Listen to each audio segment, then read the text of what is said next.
mucaan kun natti bilbilamee dhufeetiin amma laalaanii jira. Ni waraannameedha ni natti dawwalanii amma Oromoodha amma ka Oromommaatiin hin deemee bakka kana dhufe namni mucaa kana beektan Rabbi jechaadha nu gargaara. Mucaan kun ni waraannamee ture mallaqa waraananii haraamitu qabee waraane. Eenyu maqaan kee abbaa? Hamzaa Shaafii ijoollee isaati. Ijoollee Jimmaayis.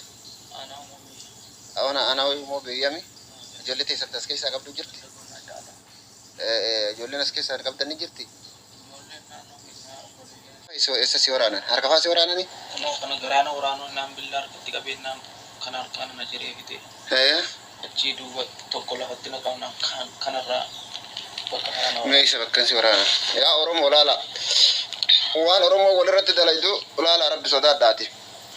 Amma kun ittiin jiru harki isaa ittiin jiru gudeedda kanarra waraananii jiranii harka kana sammuu argitanii jirtanii namni Rabbiif jecha viidiyoo kana biran tarii viidiyoo obboleessa keetii kana sheer walii godhaa namni mucaa kana beektan akka Oromootitti illee mucaa kana gargaara. Mucaan kun nama hin beeku as keessa karaa deemaa jira. Wanti irra waraananii waan guddaadhaa miti. Birrii 30 riyaala 30 fi waraanan jechuudha.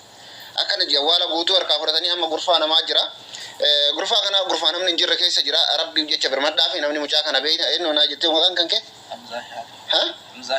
Hamzaa Shaafii ijoollee Jimmaati. Jimmaa jecha keessatti ijoolleen Jimmaa mucaa kana warri beektan Rabbi jedhaa sheer walii godhaa wal biraan gaggaadha. Bakka inni jiru baadiyyaa keessa marfeessa jiru akka hin duune Oromoo ko qabee waraana nama meeqa dhaabbatee alaala ittisa? Namni 4 dhaabbatee alaala namni 3 na waraanee jedhe. Kun harki kun akkuma argitan kana irraa citaadha. Qubbiin kun akkanumatti irraa folqamee irraa ka'ee jira. Wayita garaa waraanuuf gara garaatti ittiin na deemanii ofirraa qabeeree albeessa michiiree harka qabee jedhe abbaa garaati abbaan asbeeti. Albeessa na harkaa bubbaasuudhaaf jecha osoo harka keessa na gara galchan harki kun akkasin irraa luqqa'ee jedhe.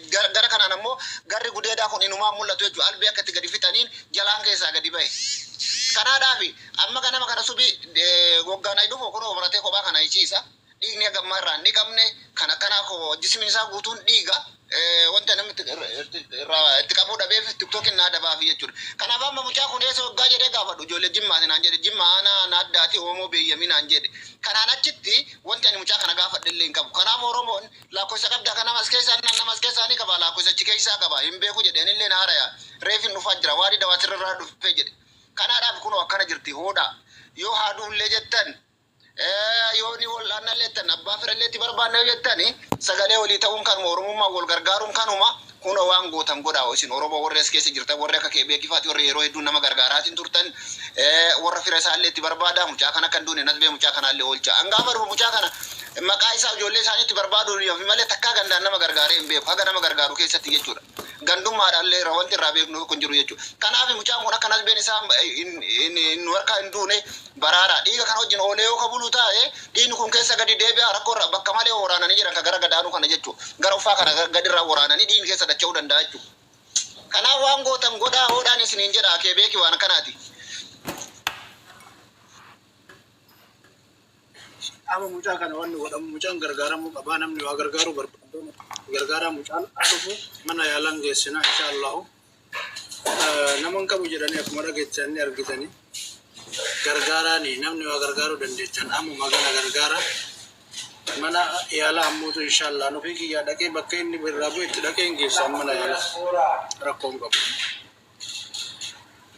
Mishwaara waan mishwaara irraa kafalaa waan inni ittiin yaala mu irraa kafala nan dandeettan gargaara nama gargaaruun kanuma wanni biraan jiru bar amma asirraa taa'ullee guyyaa ullee fillee homaa wanni kennuuf hin jiru garuu lubbuu isaa gargaaruu dandeenya har'aan tan lubbuu isaa baaruu hin dandeenya dhibba takka 50 yoo kenne nama kana akka mana yaalaa dhaqee lubbuun isaa baatu godhuu hin dandeenya haftu godhuu hin dandeenya kanaan achuma tokkoon hin goonu tokko hin jiru kun yaada kiyya boonaa kiyya. Galato miar kanu tabora account ko warning qaba kebe ko kale galgala ra galakki fame nama du birasle hinga unara beki asirratti waa jedha keessa wara keessa tan tab ko link gata ela takkame carana kennu boona amma fakkeenyaaf haa gargaaramu jenne sirriidha gargaarsa barbaada gargaaramu amma qarqaarsi amma kun yoo dhugaa dubbanne as keessatti gargaaramoo account biyyaatti gargaaran qarqaarsi amma nuti gargaaru kun micaa kan amma yaaluu danda'a ol kaase silaa hodan danda'e micaa kan amma hatantamaan namni itti dhiyaate of qabee namni maan sadii afur mallaqa walitti baasee odoo fuudhani mana yaalaa fidanii malee amma qarqaarsa si'eet amma an dhibboo kenne ati dhibba lama yoo kennine haaluma itti waliin kennu yookiin haala sarraafaa ta'uu danda'a namni 50 dhibbaan gargaaruu danda'a wayitan qarqaarsa kana guurru mucaa kun miidha yoo irra ga'ee akkam goona rakkoo qabu hin guurra qarqaarsa ammaayu. Kana waan gootan isintu beekatti mari'adha.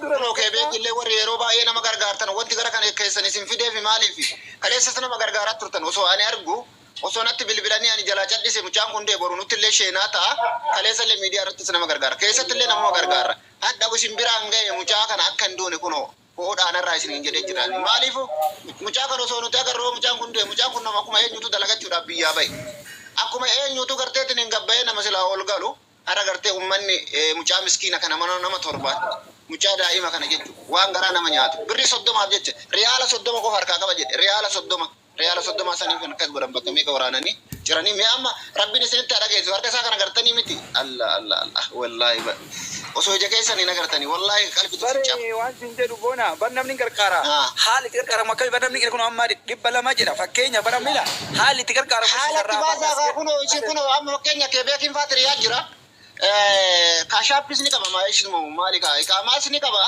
waan gootan kunoo godhaate mucaa kana olirratti buusaa kunoo innillee isin bira jira hoo gara nyaatummaan isinitti dhagamte kunoo akkaawuntii ni qaba kee beekin nama biyya kana keessa jiru nama yeroo baay'ee miskiina gargaaraatiin ture mallaqa isarrattuu buusaate isinitti ol ergina waan gootani mucaa maalittan kanarratti isin komantii bariyaadu mee warri komantii jala mee maal jetta yaada keessan mee warri komantii jala maal jetta yaada keessan namni gargaaru yoo jiraate rakkoon galmeessa namni amma elammoo namni ni qarqaarsi kun immoo dhaabbata barbaachisa lakki amma waa yaalaa nama 3-4 walitti fuunee yaalanam jettanii yoo jiraatan ila maaliif jechuun wanni kun hantama barbaachisa yoo qarqaarsa ta'e boru galcha iftaan galchaa miti ji'a eega miti yoo dhugaa dubban waan har'aati waan nama daqiiqaa muraasa keessatti godhamuu qabu wanni kun. Dhiiroo ammatti riyaalli dhibba lama darbinu mucaa qaqqabuu hin dandeettu. Mucaa amma namni itti dhiyaatu jiru namni kun makkarraa as keessa jira kun jiddarraa kun riyaadirraa as keessa jira. Yeroo kamitti amma riyaala dhibbaa fuudhee achi geessuun hin danda'amu. Haala immoo ittiin isa gargaaran mijeessati agargaaru. Warroonni dura mana yaalaa keessa jiranii maaliidhaan keessatti mallaqa harkaan qabu. Namni biri jirtan dhaqaati Mustafaa keessa. Nama lama sadi ullaa jiraatu. Akkaawuntii irra nu galchuu dandeettan qofti mee yoo dandeettan gargaaruu ka dandeettan namni amma akkaawuntii irra nu galchuu dandeettan qofti hin gargaara jedha isin nutti hima akkaawuntii isinii kennina. Namni amma akkaawuntii asii irratti amma galchuu danda'a ka jettan yoo jiraattan of nuu qaba akkaawuntii isinii kennina kanuma wanni biraa hin jiru.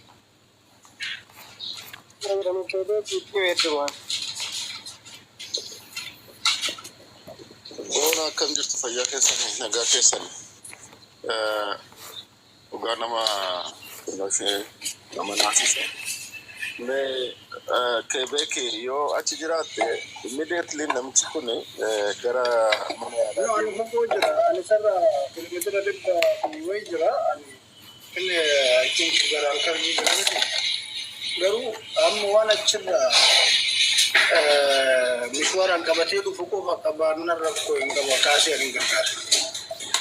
Waan mishwaaraan qabsiisanii dhufan yoo achi mishwaarri harkarra namarraa fudhatti rishin jettu. Maxxansuu dandeessa akkaawuntii kee namni akkasii jedhee dubbatee ani nan gargaara jechuun dhiisuu danda'a. Dandeesse maxxansiitii namni rabbiif jechi namni callisummaa keessa kaa'u jira. Namni gargaaru maxxansiitii akkaawuntii kee maxxansuu. maxxansuun manaaf illee bareedaa miti. Namoonni maxxansuu danda'an. Sagaleen kiyya dhagamaa naga qabaa jira shabakaan kiyya nagarratti hin diimata. Ila mee warri as keessattuu amma hawwaluu dandeennaa sarraafaa irratti ayyee komantii dubbisaa jira taatee ishee dubbisa aggaaru. Namni illee gadi bu'aa jira mee sheer godhaa jara keenya jara na sheer godhaa maal agartanii gadi buutan maal gootaniiti gadi buutan mee maal gootanii mee sheer godhaa kompilinki godhaa jara na wal gadi buusinaati. Yaa Oromoota.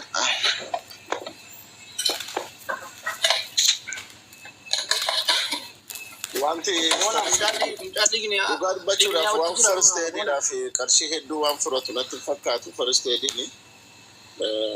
Wanta waraqaa waan hin qabneef ol kaasanii biyya kanatti beeka.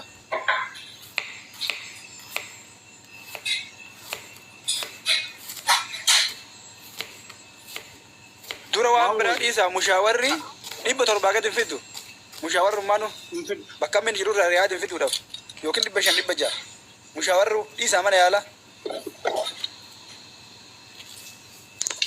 500 Kamuun leeyinumi maalinu Reala. riyaala 500.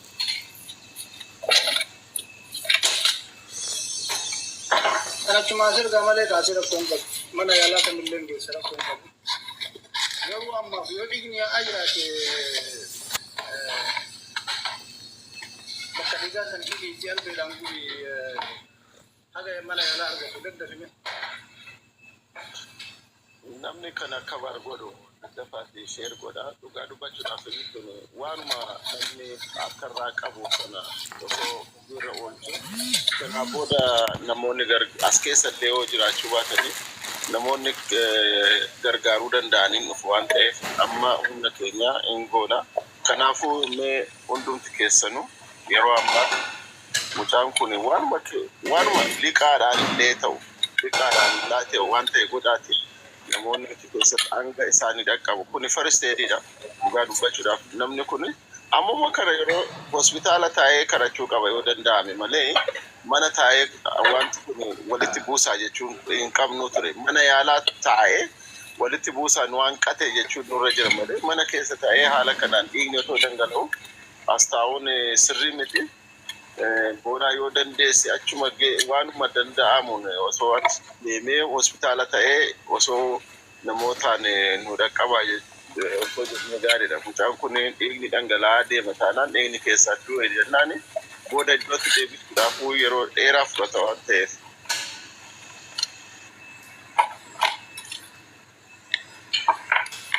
Mee maalettan kee beeko Oromummaa baga nagaan dhuftanii mee warri dhufaa jirtanillee yaada kanarratti yaada bayaadha. Mee warri jala kana jirtanillee jarana sheer godhaa. Mee dhimmi kun dhimma olooti dhimma obboleessa keenyaati.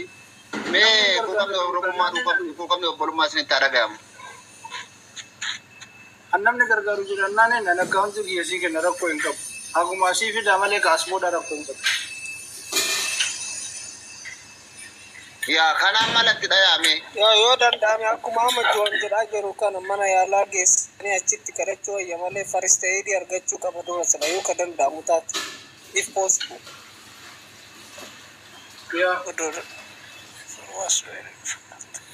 Mana nama miidhamee jiru miidhaas manatti amma itti gaafachuun first aid argata. Achi booda DP qorannoo gaggeessuu fi yaalsisuuf illee. Tabeita. Farseedi masanu argachuudhaaf as dhufuu qaba. Isaan bira hin jiru si galee. Okay. Bakkeen ammanni jiru kun baadiyyaadha. Baadiyyaadhaanis deemee bakka biraa irraa dhufe. Mucaa kana bakkaan jiru sanitti geessuu hin danda'u. Mana namaatti dhufe anis deemee bakkeen bakkaan jiruudhaati miti. Natti dawwalanii jennaaniin deemee dhufe lafti saharaa dhagallaantanii arguu dandeessa. Kan wanti tokko hin jirre jechuun dirree kana keessa. Lafti saharaadha. Kanaadhaaf mucaan kun bakkeen jiru haaluma biraa deemee sagalee argachuu hin danda'u. Namni sagalee ta'uu illee jiru mucaan kun gad deemee bakka takka bakkee dhaquu takka hin danda'u jechuudha. Mee akkam goota waan jiru furmaata itti godha.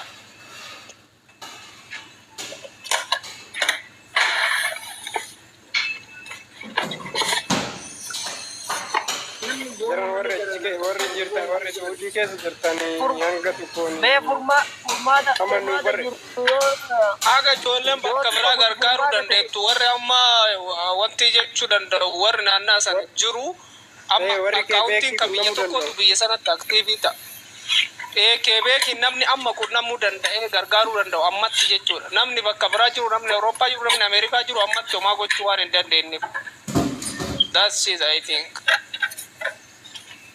Dafaame warra achi keessa jirtan jara nayyuun bulchaan faayidii nuun qabu inni miidhama jira warra namni tokko akka nama dhukkuma beeytanii